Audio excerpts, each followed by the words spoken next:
My name's Guy Kestevan, and I've been a professional bike and kit tester for nearly 25 years. But as you can see from the box, the bike I'm unboxing today harks back to the very start of my interest in bikes and pro road racing. And this is an absolute icon. The limited edition Ti-Raleigh 753 frame that Raleigh have rebuilt to celebrate the 1980 Tour de France win of Ti-Raleigh Creeder team rider Duke Zoetemelk and their incredible 1980 Tour de France campaign. And this is my absolute dream bike when I was growing up. And I'm properly choked to be unboxing this and building it up and getting to ride it. I mean, when Raleigh told me about the project and said, would I like to be involved, I genuinely couldn't believe it. It was like literally all my 9-year-old Christmases had come at once. So here it is, here I am. Let's put it together, get it in the stand and talk through the detailing on this absolute retro beauty. So there she is in all her absolute red team colour splendour. And just to say straight away, this is not an exact replica because basically it's impossible to build an exact replica that you could sell today. Just things like safety standards for the lugs, safety standards for the dropouts, things like that, and even the tubing has all changed from 1980. So Raleigh have got as close as they can while still making a bike that's still safe to ride and clicks all the latest safety standards. And the other big obstacle they had with creating this iconic bike, this Reynolds 753 bike, was that Reynolds don't make 753 tubing anymore. And when it came out in the mid-70s, it was actually exclusive to Raleigh. And that's because Raleigh and Reynolds were both owned by Tube Investments, which is where Ti-Raleigh comes from. And if you're wondering where the 753 name comes from, they obviously needed a higher number than 531, and marketing meeting when they named it was in 1975, and it had an ultimate tensile strength of 75 tons. It was the third material they'd tested, and it had a 0.3mm wall thickness in the centre of the tube. And the apocryphal story is that the colour, the purple colour of the frame sticker actually comes from the colour of the teapot cosy used in that meeting. And all that shared history is why Raleigh and Reynolds have created a period-correct molybdenum manganese steel tube set as close as possible to the original 753 and produced it in a very limited run for 250 frames and complete bikes for this special limited edition project. And that 75-ton ultimate tensile strength was actually 50% more than 531C, which meant they could use much thinner tube walls and produce a much lighter tube set overall. But it also really complicated the building process. And these frames are put together by Maxway in Taiwan, one of the premium steel frame builders who are still 753 accredited and can still use this low temperature brazing, because 753, because it's a heat treated tubing, you can't heat it up to the same brazing heats as 531. So it has to be silver brazed, which means it needs much smaller gaps between the lugs and the tubes. So it's an altogether much finer level of artistry to create a 753, and it was actually the first tube set that Reynolds had an accredited builder program on.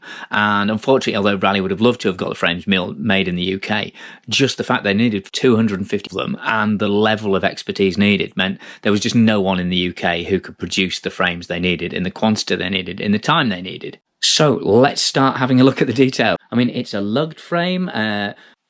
Raleigh have used Allotech lugs and dropouts. They're one of the leading steel sort of fabrication producers in the world. And these lugs, you can see they're lightly kind of curved. They're not as ornate as the original Prugnat lugs that would have been used at the time on team bikes, but they're slightly more sculpted and curved than the Cinelli lugs which you get on later bikes.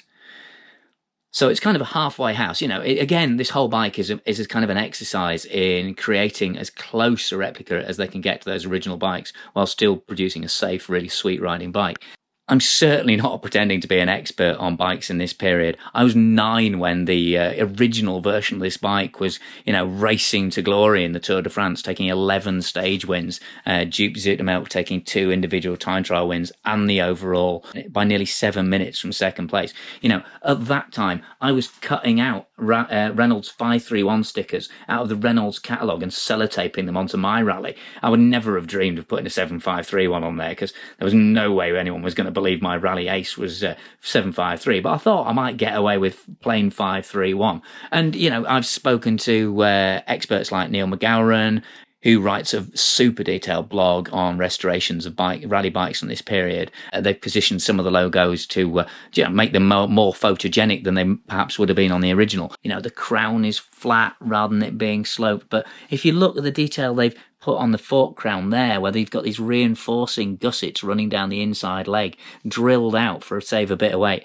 Raleigh really have invested a lot of time and detail into getting this bike as close as they can to the originals. I mean, obviously, most steel bikes now have a carbon fork on them, but Raleigh have gone with, you know, a proper 753 fork all the way through, and then relatively simple dropouts at the bottom with these little safety tabs underneath. And again, those are Allotech as well.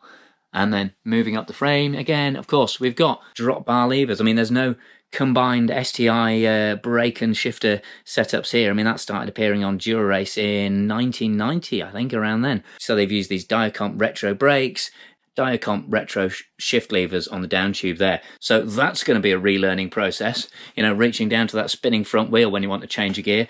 And of course, on this 1-inch head tube, you've got a proper Campagnolo record headset with a Cinelli quill stem in there as well. So it's a one-piece stem, expander drops down into a threaded steerer on the fork, and these are Cinelli Giro d'Italia 42 centimeter bars on this size. Depending on what size of frame you go for, you get a different width of bar, and then down at the base you also get different length crank arm versions on this custom sort of retro chain set. I mean, they've not used Campagnolo here because modern Campagnolo chain sets look totally different to the ones of the time. So this is, you know, cosmetically, this is absolutely cracking. And it uses a 50-39 chain rings on that, so a slightly kinder ratio to the 52-42 that I grew up on. And then bolted into the cranks, you have these MKS Sylvian pedals. And now this is another proper memory lane moment for me, because I actually remember selling these, or at least working in the warehouse that sold these, when I first started in my sort of first permanent proper job, not just a bike shop job in the industry,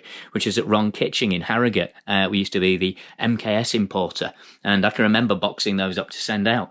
And then in terms of gearing, you've got this Campagnolo Veloci front mech. It's a band-on mounting there, so you've got the bolt-on section there holding it onto the frame, and then at the back it's another Campagnolo Veloci rear mech. It's 10-speed, and that's a 1329 block. So again, a lot kinder than the kind of miniature 6-speed blocks they would have been using at the time. You know, this, you know, I'm quite glad Raleigh have gone for a more forgiving set of ratios on this, because let's face it, the people who remember these bikes in their heyday aren't going to be quite as fit, or possibly not quite as light as they used to be at the time. And again, it's a relatively simple dropout on the back. I mean, some of the special project bikes use drilled dropouts to save a bit of weight and to look a bit more glam. Actually, the Raleigh team bikes always use a plain dropout. They didn't bother with drilling. Those bikes were all about toughness. And you can see it's got these adjusters there to keep the rear wheel exactly aligned. Up to the brakes, you've got Campagnolo Centaur, so keeping that theme that Raleigh always used to use Campag equipment in their glory days, and even though there are very, very few pro teams using it now, it's great to see it on this classic remake. Tyres, you've got these Challenge Criterium 320 TPI cotton tyres. Again, you know, 23mm, quite wide by the standards of Duke's day, but quite narrow by our standards today. And they're handmade, you know, you see this beautiful cream wall tyre. So they certainly look the part. And also, on the rims, you can see they're using Mavic Open Pro rims, and they've even sourced original Mavic stickers for them. So again, it's another thing that makes this bike look really, really period correct. And and they're using 32 spokes on front and rear wheels, going into these big, large diameter silver hubs here.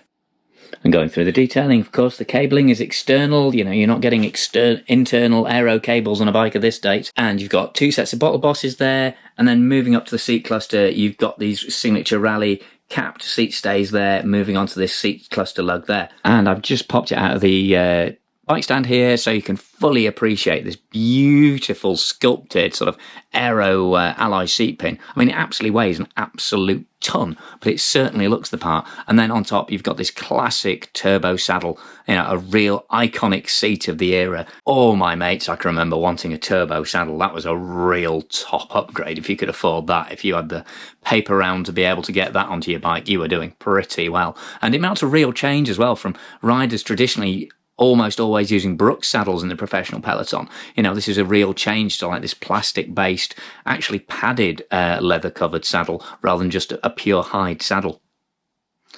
And then moving to the other end of the bike, the stem will come in 90 to 110mm lengths, and the bars will come in from 40 to 44mm widths, depending on the size of the frame. You've got classic Velox cloth tape, and yeah, I'll be honest, I imagine this is going to be quite a punishing experience for my poor little pampered, 21st century hands and these tiny little Diacomp hoods.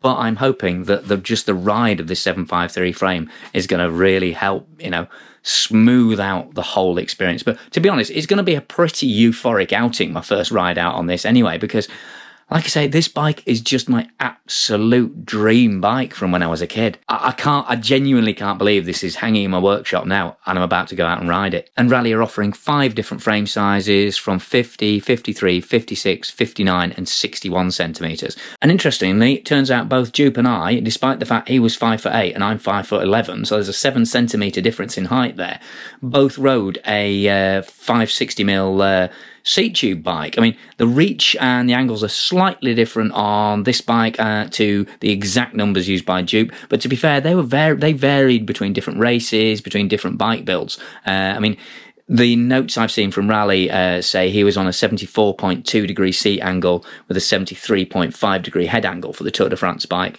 with a 556mm top tube. This bike gets a 74 degree seat angle, 73 degree head angle and a 560mm top tube. So fractional differences there, but the overall shape and style is very, very much the same. And quite an aggressive seat angle on there, but the classic 73 degree head angle.